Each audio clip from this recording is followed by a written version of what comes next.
right, so we are back. We have finished the top of our hat. I've got it here on this nice little head block. If you have a head form at home, I like to block before I actually embroider just to get the stitches to sit nicely in place. So that's why we've got that. And before you go and put your pom-pom on, you want to do your embroidery. So you can see there is our finished one. We also have the colorway in Fire and Ice. So as you look at the photos on your pattern, they're going to be with this one in Bramble and Fig, so that's a great reference. Otherwise, you have this one too, so if you watch the video, you can really be creative and take it in your own direction. Bobby, who knit this one for us, just really kind of did her own thing. It's a lot of fun. So you don't necessarily have to follow the photos. You can kind of do your own thing. So we'll start with some basic things. I actually marked where I want to start. Well, basically the front of my hat. All these notches are here, not just to be pretty, but they also space out where you're going to have any branches, any bushes, anything you care to do, so everything stays nice and even and doesn't clump up anywhere. So what I do, I've got needle threaded. This one's a smaller tapestry needle, something like a little bit more that you used for needlepoint. And I did a nice chunky knot on the end. And so you've got your sheet of stitches here. So you've got options, and you know what? If you do a little research and want to have fun and do a little bit more, the internet is full of great ideas, but these are just some great basic stitches to get you started. So we're going to start off with the split stitch, which is a really nice way to do any stems or branches that are kind of the basis for what your plants and flowers are going to look like. So since I know this is my center, I'm just going to go in there. And that way, I know that this is where I'm starting. All right. So we're going to go in to start our stitch. And so the first one is always a little bit backwards, just to start with, and then we're going to go ahead and come up. Now the fun part is you can use your little V's almost like you would a cross stitch grid, so that you can count your stitches, your little V's, and keep your embroidered stitches even. So we've just made that first one in there, and you come backwards and go right in where you originally went, and then come back up, and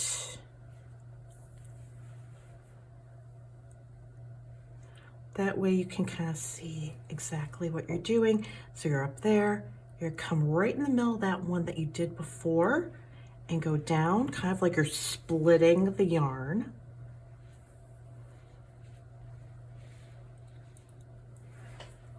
And then come back up. And I'm doing approximately 1 stockinette stitches the length. Like I said, you can customize that, but this is just to really show you the basics of doing your embroidery. Don't pull too tight. Remember, a hat still needs to stretch, so you don't want anything to pucker. Just slightly tug it, but don't pull so super tight, because you're going to misshape your hat and you're going to make it harder to wear.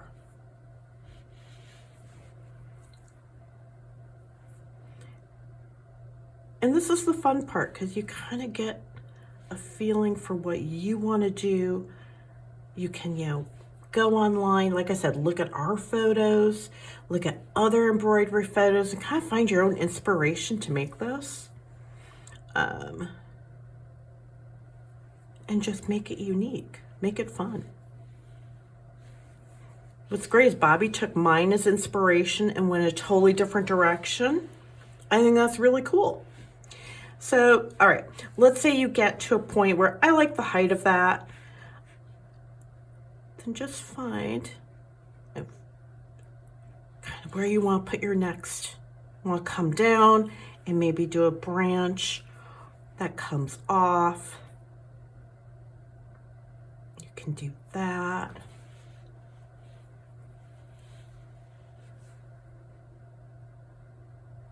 And just have fun with it and enjoy it.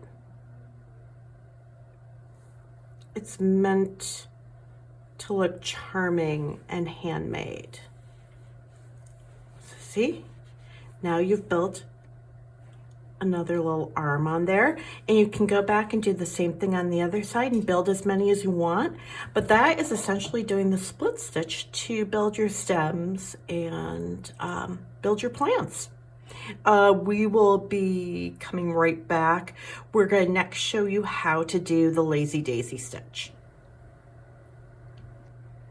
All right, so we did the split stitch. We're now going to do the lazy daisy. Fun thing about lazy daisy, it can be the leaves on a flower or on branches, or even at the base, it can be used like a little bit of a hosta.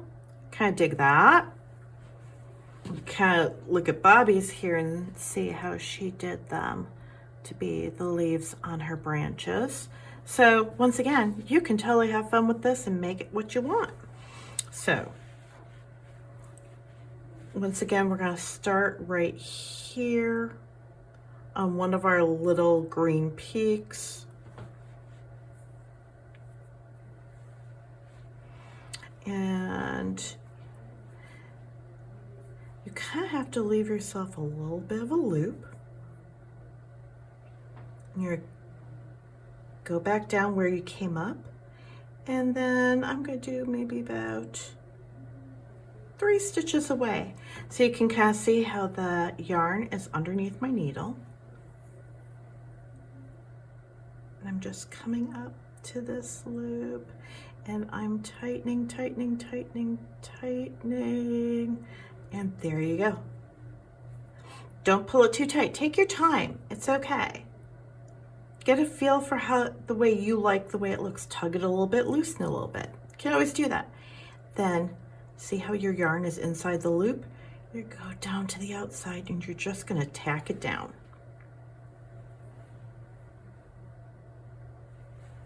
And that's your lazy daisy. They're actually a lot of fun to make. They can be very addictive.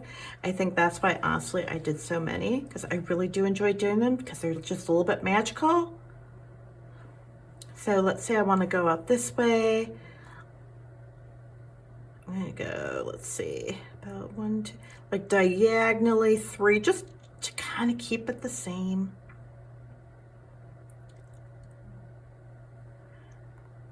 So if I go diagonally 1, 2, 3, you can even just bring your yarn around so you know that you're crossing it.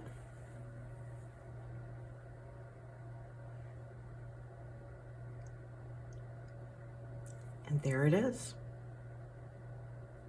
Tack it down on the outside of the loop. And then you can come back up. Once again, I'm doing this as a cute little grouping of 3. It just reminds me of hostas. And I like hostas. You can always layer your yarn around. Whatever works best for you. I'm left-handed, you're right-handed, so it might be a little bit different, but once again, just go right down where you started. Pop back up. And just gently tug it into place. And tack it down.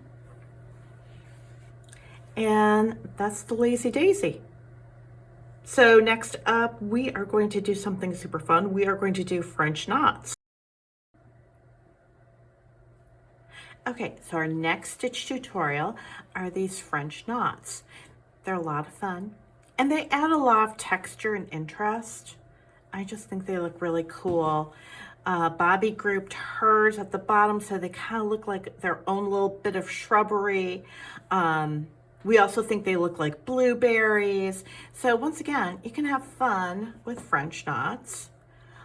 They can be a little trickier first time, but honestly, once you get the hang of it, it's great. So I have rethreaded, and we are just going to show you how to do a French knot. You've got the directions right here in your pattern. And the trick with a French knot, the directions are very clear. One thing I will say is always just make sure you have nice even tension as you are putting the French knot back in. I'll explain it as I do it. So we are going to come up here, right? So you're going to hold your needle and hold your needle close to your work and wrap 3 times. And then you're going to go back in the hole where you came up, but the yarn that is wrapped around, just kind of hang on to it right there. Not tightly, but just there to give it a little bit of tension, so that as it goes all the way through, you have a French knot. Don't pull too tightly or you'll pull it all the way through. You have to do it with a little bit of gentleness, but still firm, even tension, if that makes sense. So once again, we're going to wrap 3 times. We're going to go right back in there. And you're going to hold on.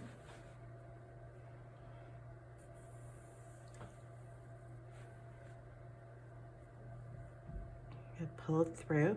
And so you have that darling little French knot that honestly looks like a little flower bud.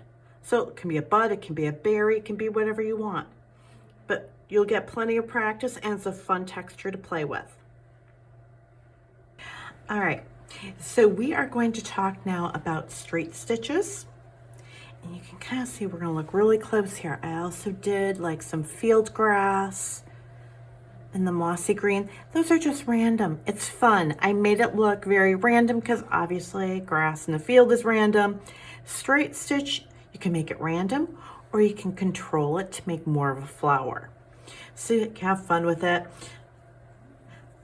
Bobby, when she did hers, a bit more random and wild like nature. So it's up to you. So we're gonna start again. And since the last time you saw this, I put another stem and some leaves. I'm just gonna come in at the top of that stem. And this is really just very free form, however you want to do it. Once again, if you want to count how many V's you're going up to keep things consistent, you absolutely can do that. So if you see, I'm going down. I'm just coming right back where I was. Just gently pull it through, and there's one. Let's say I want to do one this way. You can lay your needle out, and you're always just making straight stitches. That's it. Just simple little bites on their own, so that you can just position them and create them into what you want to.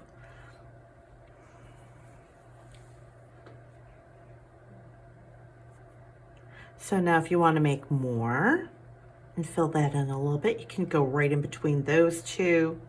Just gonna hold this back for a sec so I can see that I'm coming up in the spot I want to come up in.